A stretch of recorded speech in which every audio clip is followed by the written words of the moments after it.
The Great Hall of the Galactic Council was the most beautiful place in the known universe. Giant crystal pillars rose from the floor and touched a ceiling so high that clouds formed near the top. Light from 100 different suns poured through windows made of pure diamond.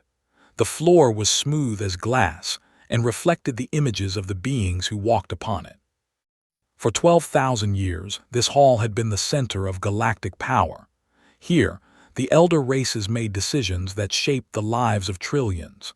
Here, wars were started and ended with a single vote. Here, the fate of entire species was decided over cups of strange alien drinks. Ambassador stood at the entrance and took a deep breath. She was a tall woman with dark hair turning gray at the temples. Her eyes were sharp and missed nothing. She had spent 30 years in diplomatic service, but nothing had prepared her for this moment. Today, she would speak for all of humanity. The hall was filled with aliens of every shape and size. Some floated in the air like clouds of colored gas. Others crawled on many legs across the walls. A few existed only as patterns of light that hurt human eyes to look at directly. These were the elder races, species that had traveled between stars when humans still lived in caves and hunted with pointed sticks. Walked toward the central platform. Her footsteps echoed in the vast space. She could feel thousands of alien eyes watching her. Some looked curious. Most looked bored. A few looked at her the way a person might look at an insect that had wandered into their home. She reached the speaking platform and activated her translation device. The small machine would turn her words into the languages of every species present. She cleared her throat and began. "Honored members of the Galactic Council," said. Her voice was calm and steady. "I come before you today on behalf of the United Earth Government and all human colonies. We seek formal recognition of our territorial rights and a permanent seat on this council." The request was reasonable. Humanity had spread to 47 star systems in the 300 years since first contact. They had built cities on alien worlds, established trade routes, and proved themselves capable members of galactic society. By every standard, they had earned their place. A sound like wind through dead leaves filled the hall. It took a moment to realize the aliens were laughing. The high speaker floated forward. They were ancient beyond measure. They existed as beings of pure silver light, having abandoned physical bodies millions of years ago. The high speaker's form shifted and flowed like liquid mercury as it spoke. "The council has heard enough," the high speaker said. Its voice entered its mind directly, cold and dismissive. "Humanity's request is premature. Return in 1,000 years, little ones. Perhaps then you will be ready." Felt her jaw tighten, but she kept her face neutral. "With respect, High Speaker, humanity has met every requirement set forth in the Council Charter. We have demonstrated peaceful intentions. We have contributed to galactic trade. We have—" "You have existed for the blink of an eye," interrupted the representative of the Dominion. Though they were massive creatures, all sharp angles and armored plates, they commanded the largest military force in the galaxy. The representative clicked its mandibles in what might have been amusement. "Your entire species' history is shorter than my morning meditation. Come back when you have your violent tendencies." Wanted to point out that they had conquered and enslaved dozens of species, but she held her tongue. "We are not asking for special treatment, only the same rights granted to other spacefaring civilizations." The collective did not even bother to respond with words. There were telepaths, pale and slender beings who administered galactic law. Their representative simply turned its back on and began a mental conversation with a colleague. The message was clear. The human was not worth the effort of speech. One by one, the other council members followed. They turned away, resumed their conversations, and treated as if she had already left. A few younger representatives looked uncomfortable, but none spoke in her defense. Stood alone on the platform, as the great powers of the galaxy ignored her existence. Only one being approached her.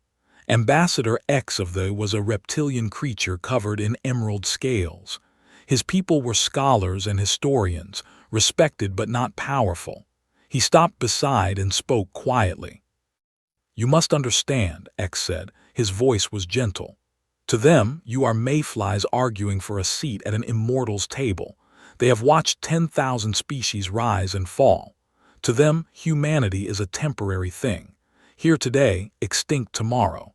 Why should they share power with beings who will be gone before their next council session?"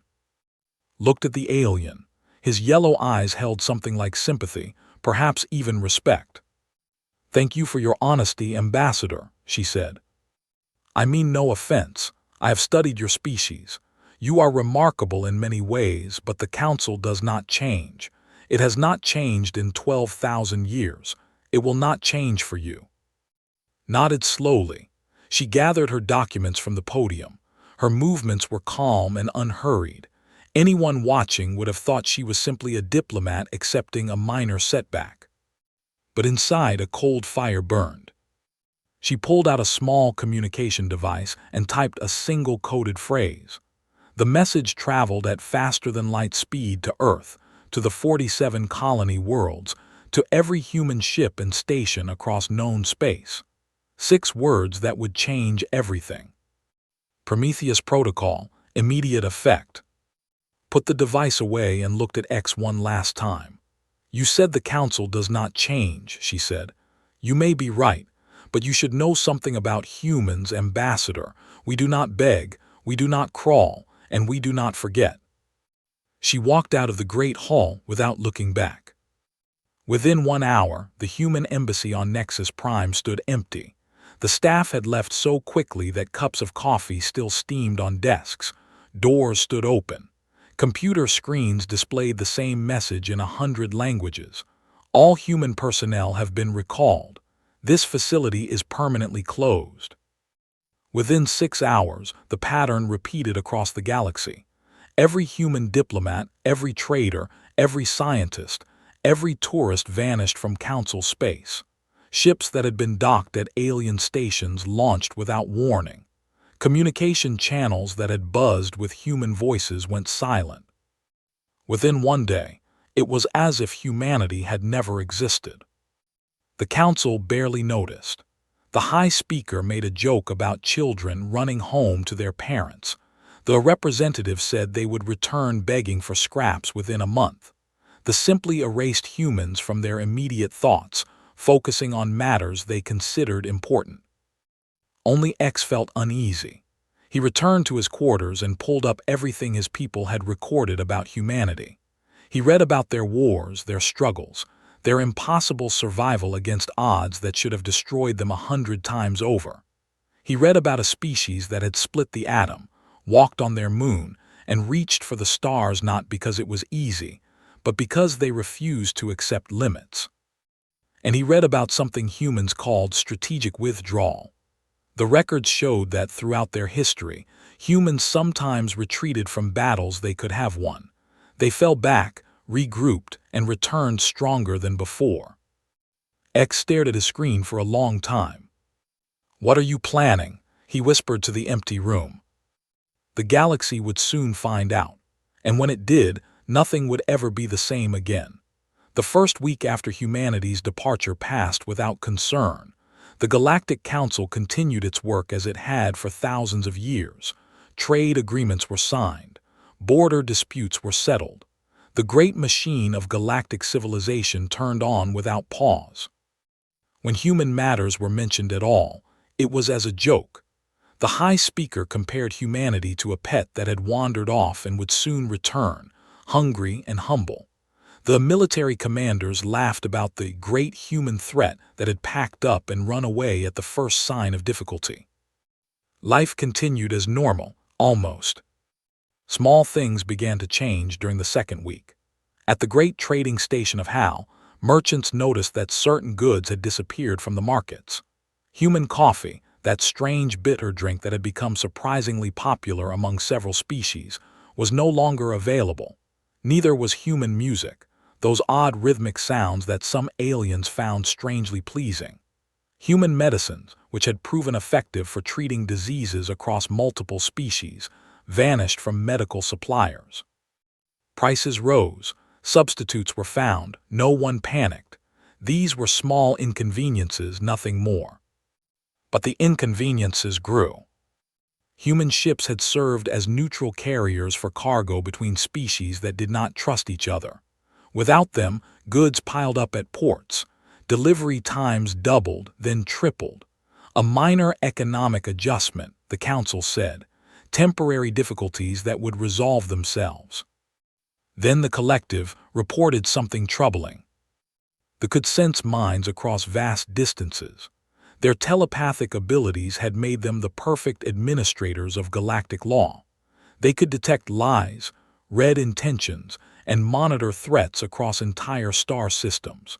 They had always been able to sense human minds, those strange patterns of thought that were surprisingly loud for such a young species. Now they sensed nothing. "It is as if they have ceased to exist," the representative told the Council. "We reach out and find only emptiness, a void where humans should be. We cannot explain it." The High Speaker dismissed the concern. "Perhaps their primitive minds have simply learned to be quiet. They are probably huddled in their little worlds, feeling sorry for themselves." But X of the listened carefully. He had been researching humans obsessively since Ambassador had walked out of the Great Hall. What he had learned kept him awake at night.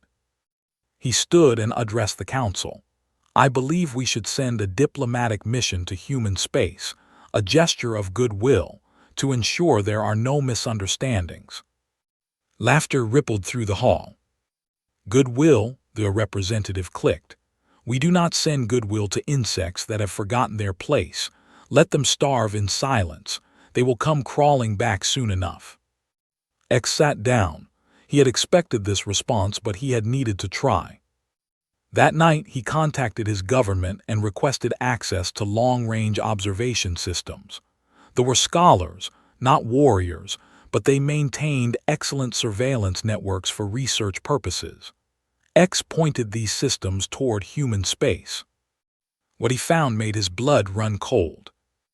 The human colony worlds were not struggling. They were not falling apart. They were not even slowing down. If anything, activity had increased. His sensors detected massive construction projects, huge movements of ships, and energy signatures that made no sense according to known physics. The humans were not suffering. They were building something. X tried to get more detailed scans, but something interfered with his instruments. Some kind of field or technology he could not identify blocked his attempts to see clearly. It was like trying to look through fog made of static. He brought this information to the Council. They did not want to hear it. "Your instruments are faulty," the High Speaker said. "Humans do not possess such technology. They are primitives playing with toys." "With respect, High Speaker, the evidence suggests otherwise. I believe humanity has been hiding their true capabilities. I believe they wanted us to underestimate them." The representative made a sound of contempt. "Impossible. We would have sensed such deception. Human minds are open books to us. We're open books. If they had been hiding something, we would have known." "And yet you cannot sense them now," X said quietly. "Has that ever happened before? In 12,000 years of galactic civilization, has any species ever simply vanished from your perception?" They did not answer. The silence was answer enough. Weeks turned into months. The Council maintained its position of unconcern, but cracks began to show. Trade disruptions spread. Several minor species, ones that had depended heavily on human commerce, began to struggle. They sent appeals to the Council, asking for help, asking someone to contact humanity and restore normal relations. The appeals were, the Council would not humble itself by asking the humans to return. X spent his days studying human history. He learned about something called the Cold War, a conflict where two human nations had faced each other for decades without direct fighting. He learned about arms races and deterrence, and the concept of mutually assured destruction. He learned about how humans had sat in silence, building weapons, preparing for a war they hoped would never come, waiting to see who would blink first. One passage from a human history book stuck with him. It was a quote from an ancient human military thinker. "The supreme art of war is to subdue the enemy without fighting." X began to understand. He requested a private meeting with the military commander. The warrior agreed, perhaps curious about what the scholarly wanted. "I need to ask you something," X said. "In all your military planning, all your war games and simulations, how did you account for humanity?" The commander's mandibles clicked with amusement. "Account for them? They are insignificant. Our Seventh Fleet alone could reduce their worlds to ash." "And where are their worlds? Do you know the locations of all human colonies?" "We know of 47 systems they have settled." 47 that they told us about," X said. "Did you ever verify that number? Did you ever send scouts to confirm?" The commander was silent. "Did you ever wonder," X continued, "why a species as aggressive and expansionist as humans, by their own history, would settle only 47 systems in 300 years? My people settled twice that many in our first century of space travel. They conquered 100 systems in their first decade." "What are you suggesting?" "I am suggesting that we have only seen what they wanted us to see. I am suggesting that every interaction we have had with humanity has been carefully controlled. I am suggesting that we have no idea who we are really dealing with." The commander stared at him. For the first time, something other than arrogance flickered in those compound eyes, something like concern. "You are paranoid," the commander said finally. "They are children, nothing more." "Perhaps," X said, "but I have noticed something interesting. Since humanity, not a single human distress signal has been broadcast. Not one ship has been found drifting. Not one colony has requested aid. Not one human has been captured or has defected." He stood to leave. "In my experience, Commander, when prey goes silent, it is not because they are afraid. It is because they have become the hunter." He left the commander alone with that thought. Somewhere in the void between stars, humanity waited. They had waited for 300 years. They could wait a little longer. And when they finally showed themselves, the galaxy would learn the true cost of arrogance. 6 months had passed since humanity from galactic affairs. The Galactic Council grew tired of waiting. They decided it was time to send a message. The Dominion proposed a simple plan. 3 human colony worlds on the frontier had been classified as abandoned.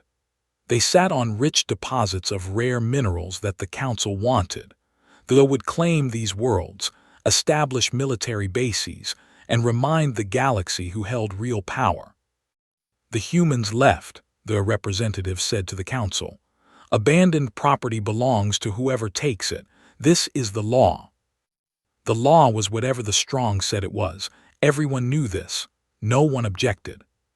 Fleet Commander was chosen to lead the mission.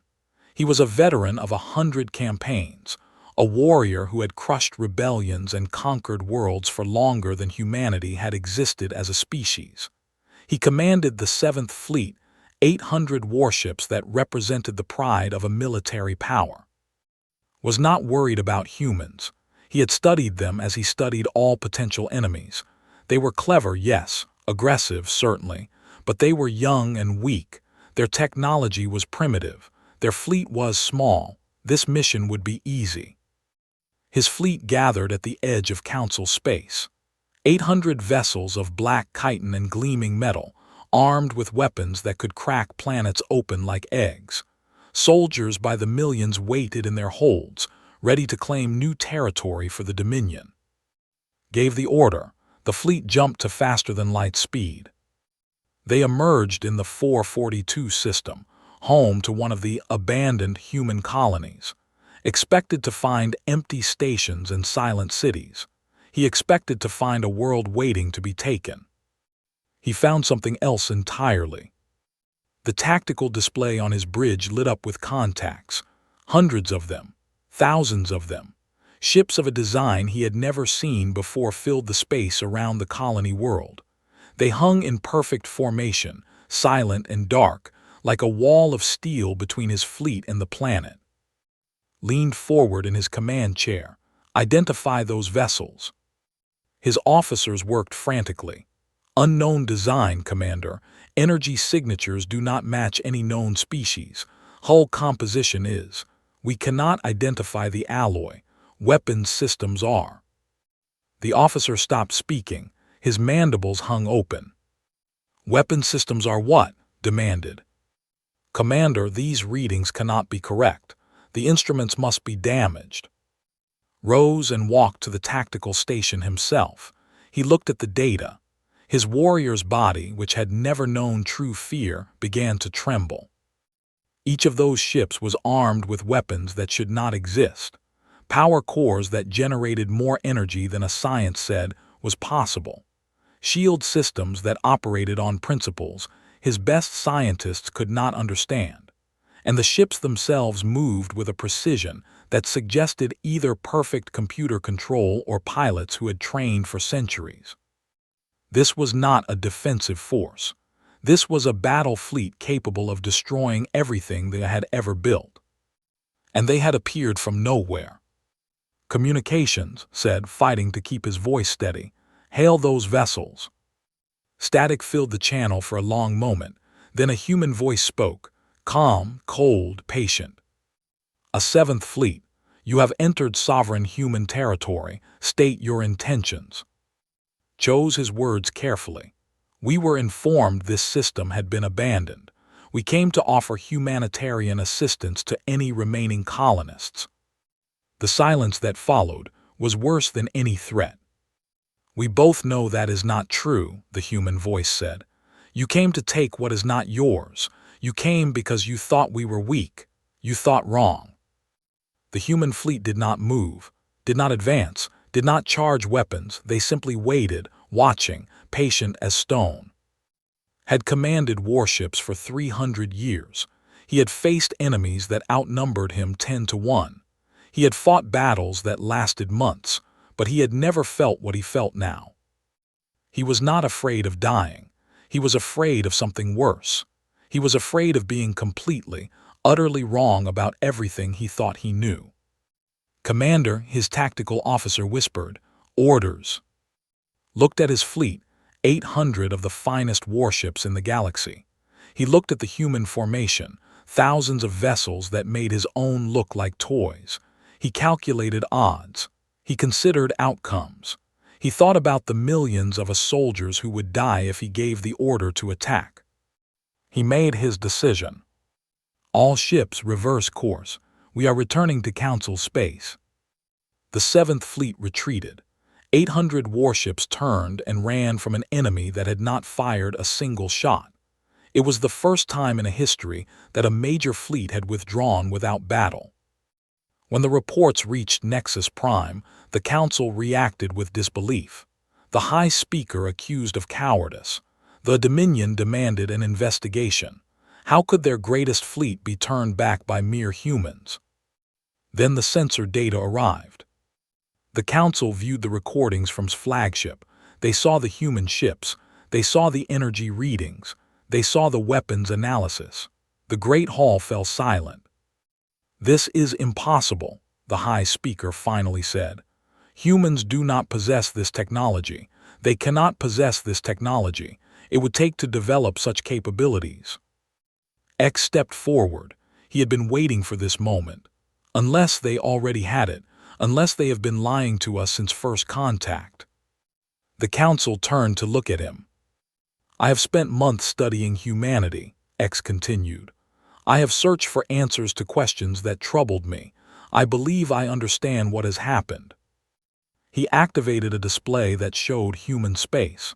When humanity made first contact 300 years ago, they showed us what we expected to see. Primitive ships, basic weapons, a young species taking its first steps into the galaxy. The display changed, showing the gap between human technology and Council technology. We stopped watching them. We dismissed them. We assumed they would take centuries to catch up to us. Why would we think otherwise? Every other species has followed the same pattern." He paused. "But humans are not like other species. They advance faster than any race in recorded history. They innovate in ways that should be impossible. And most importantly, they understand strategy in ways we never considered." The display now showed a military analysis. They showed us weakness because they wanted us to underestimate them.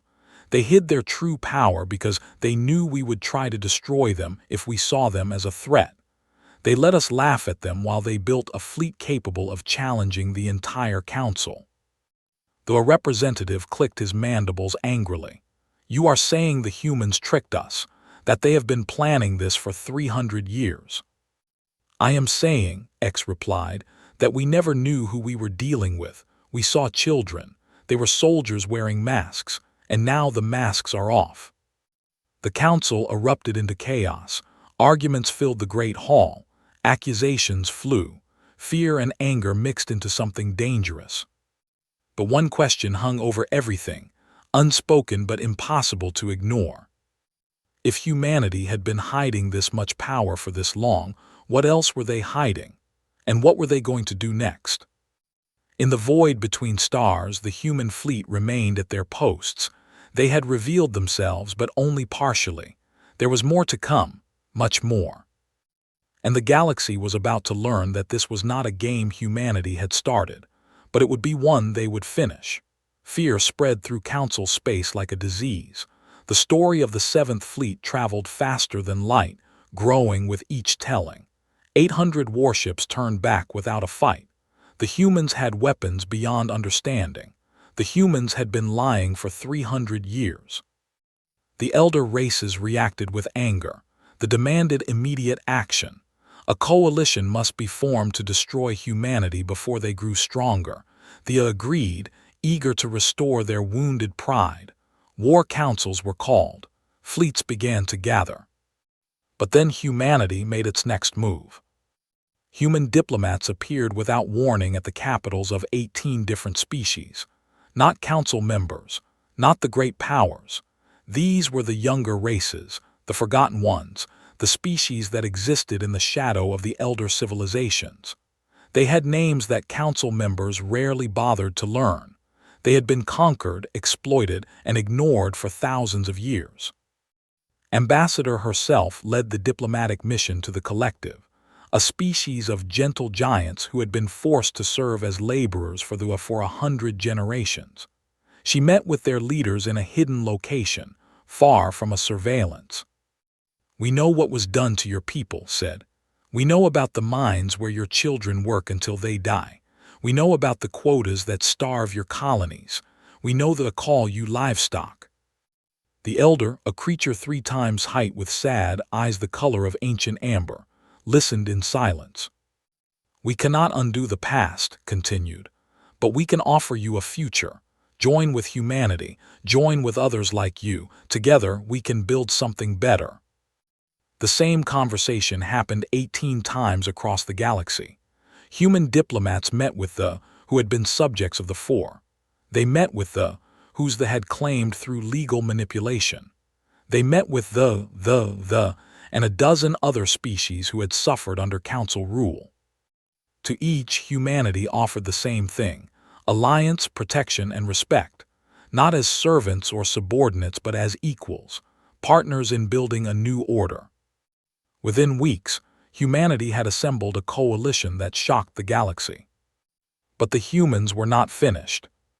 Secret communications began to appear on galactic networks. Council messages that had been considered unbreakable were suddenly public. The secrets that the elder races had kept for thousands of years spilled into the open like blood from a wound. The first revelation concerned the documents showed that they had been capturing pre-species, those who had not yet developed star travel, and using them as slave labor. Entire civilizations had been harvested. Their people worked to death in factories and mines that fed the war machine. This was supposed to be the greatest crime under galactic law. They had been committing it for centuries. The second revelation concerned their mental powers, it turned out, had been used for more than truth detection. They had been manipulating the thoughts of diplomats, judges, and leaders across the galaxy. Elections had been influenced. Treaties had been sabotaged.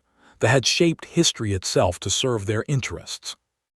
The third revelation was perhaps the worst. It concerned the most respected of the elder races. Documents showed that they had been deliberately suppressing technological development among younger species. Inventions had been stolen. Scientists had been assassinated.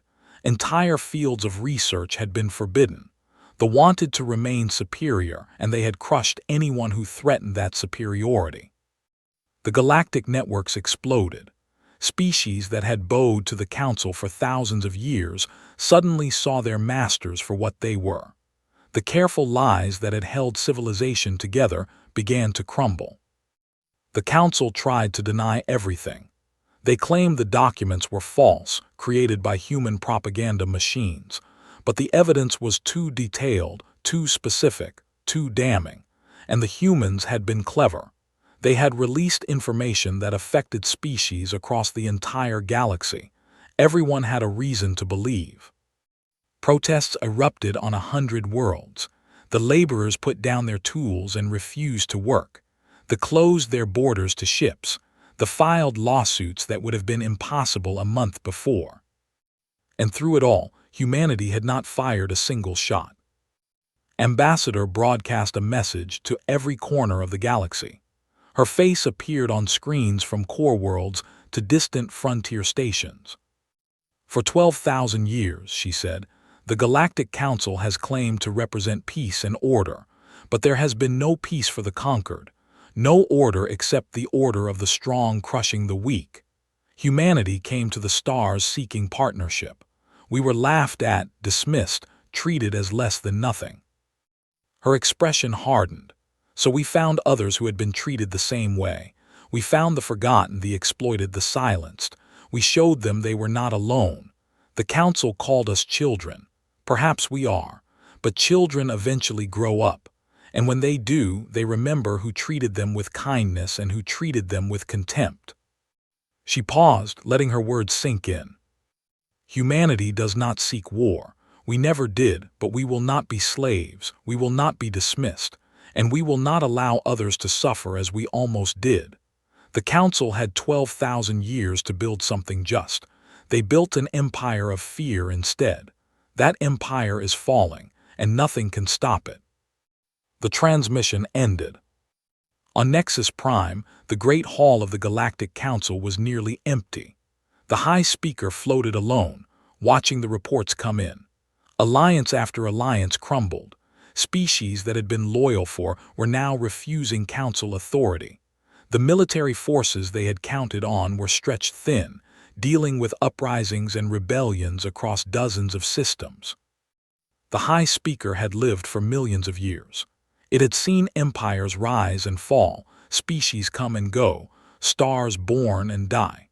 It had always believed that time was on its side, that the elder races would endure while younger species flickered and faded.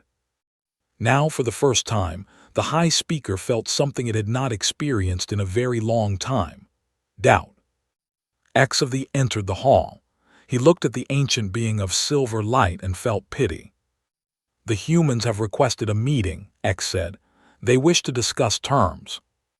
Terms? The High Speaker's form flickered with anger. They dare to dictate terms to us. They are not dictating anything.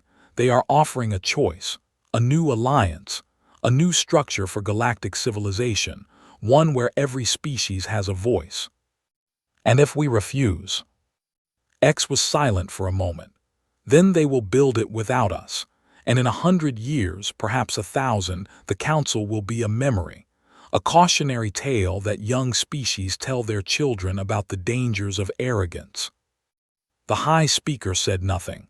What was there to say? The humans had not conquered the galaxy with weapons. They had conquered it with truth, and truth, once spoken, could not be unspoken. The age of the Council was ending. The age of something new was about to begin. And humanity stood at the center of it all, patient as stone, waiting to see if the galaxy would choose wisdom or destruction. The war that everyone expected never came. For months, the galaxy had held its breath, waiting for the shooting to start. The Council had gathered what remained of its loyal fleets. Humanity and its coalition had positioned their forces along strategic borders. Military experts predicted a conflict that would last centuries and cost trillions of lives. Instead, humanity offered something no one anticipated. The invitation went out to every species in the galaxy, great and small, powerful and weak. Humanity proposed a gathering on neutral ground, a world called New Geneva that orbited a star far from any established power. The purpose was simple: to discuss the future. Not to demand surrender, not to impose terms, to talk. The elder races scoffed at first. The High Speaker called it a trap. The Dominion refused to attend anything organized by jumped-up primitives. The collective declared the whole affair beneath their notice. But others came. Exavtho was the first elder race representative to confirm his attendance. His government had watched the changing galaxy and chosen to adapt rather than resist. Other mid-level powers followed. And then came the flood. Hundreds of younger species, the forgotten and the oppressed, arriving in ships of every size and design. When the gathering began, the Great Hall on New Geneva held more species than the Council had ever allowed through its doors. They filled the vast chamber, thousands of beings from across the galaxy, all watching the stage where Ambassador stood. She looked older than she had a year ago. The weight of responsibility had left marks on her face, but her eyes still burned with the same fire that had carried her through that first humiliation on Nexus Prime. "Thank you all for coming," she began. "I know many of you are afraid. I know some of you are angry. I know some of you are here because you have no other choice. I want to tell you that humanity understands. We have been afraid too. We have been angry. We have felt powerless." She paused, gathering her thoughts. For 300 years, humanity has lived among the stars. We came seeking wonder, seeking knowledge, seeking connection with other forms of life. What we found was a galaxy ruled by fear. The strong crushed the weak. The old silenced the young. Those who dared to dream of something better were taught their place. Her voice hardened slightly. We could have accepted that reality. Many species have. But humans have never been good at accepting reality. We look at what is and imagine what could be. We see walls and think of ways to climb them. It is our greatest strength and our greatest weakness. Stepped away from the podium and walked to the edge of the stage. We did not reveal our strength to threaten you. We revealed it to protect ourselves and those who would stand with us. And now that we are safe, we want to offer something to the galaxy. Not domination, not revenge, a choice. She raised her hand, and a massive holographic display appeared above her. It showed a document, pages of text in 100 languages. We call it the Galactic Compact. It is not perfect. No document created by thinking beings ever is. But it is built on principles that we believe are worth fighting for. The display highlighted key passages as she spoke. First, every species has the right to exist without fear of conquest or enslavement. Second, every species has the right to develop its own technology, culture, and way of life without interference. Third, every species, regardless of age or power, will have a voice in galactic affairs. Not a voice weighted by military strength or economic might. An equal voice, because the youngest species may have insights that the oldest have forgotten. The hall was silent.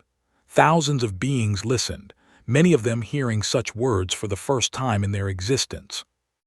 "The elder races are welcome to join," continued. "Their experience and wisdom are valuable, but they will not rule, not anymore. If they cannot accept equality with those they once conquered, they are free to go their own way. We will not force them, but we will not bow to them either." She looked out at the gathered species. "This is the future we offer, not a human empire with a different name, a true partnership of equals. We are asking you to help us build it." The vote was not unanimous. Nothing involving thousands of species ever could be. But the majority chose hope over fear. The Galactic Compact was signed that day by more than 300 species, with more joining in the weeks and months that followed. The elder races faced their own choices. They refused to participate. They gathered their people and retreated to their core systems, cutting off contact with the rest of the galaxy. For a time, they maintained their pride, telling themselves that the younger species would fail and come begging for guidance. But the years passed, and no one came. They watched as the compact grew stronger, as trade flourished, as new technologies spread freely rather than being hoarded. Their isolation became a prison of their own making. Within a century, the beings of silver light had faded from galactic memory, immortals left behind by the march of time. The Dominion fell harder. The species they had enslaved rose up with the backing of compact military forces. The great war machine fractured as different hives turned against each other, fighting over the scraps of a crumbling empire. Within 50 years, there was no Dominion, only scattered hives struggling to survive in a galaxy that no longer feared them. The collective faced a different fate. More and more species developed shields against telepathy, technology that humanity shared freely.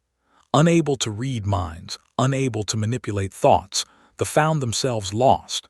They retreated into meditation and silence, trying to understand a universe that no longer bent to their will.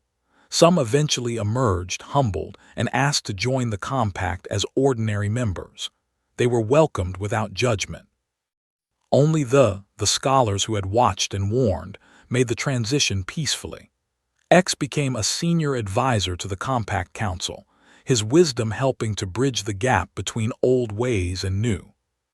He stood beside at the 10th anniversary celebration of the Compact. They watched as ships from hundreds of worlds filled the sky above New Geneva, a display of unity that would have been impossible a decade before. "Your people could have conquered," X said. "After everything the council did, after how they treated you, no one would have blamed you for taking revenge."